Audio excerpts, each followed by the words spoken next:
Straw છે ને આ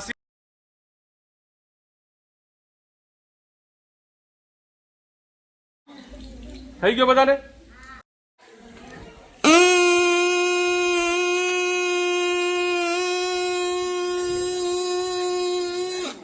ચાલો, શું થયું?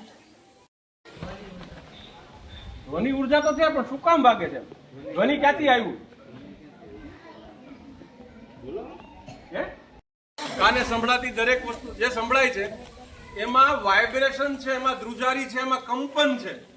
જે વસ્તુમાં કંપન છે, ધ્રુજારી છે, વાઇબ્રેશન છે, એ જ વસ્તુ આપણે સાંભળી શકીએ છીએ. બરોબર? એ સિવાય કાંઈ સાંભળી શકતા નથી. પક્ષી બોલે છે ને પણ એ લંબાઈ ઘટાડે, અવાજમાં કેટલો ડિફરન્સ આવે છે એ આપણે જોવાનું છે.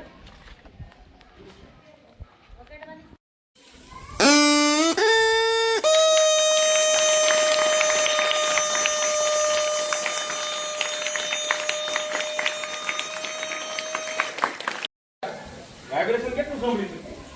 ઘણીવાર ડીજે નીકળ્યું હોય અને જોર જોરથી સ્પીકર વાગતા હોય, આપણે કાન બંધ કરી દેવા પડે. કરી દઈએ ને? શું કામ?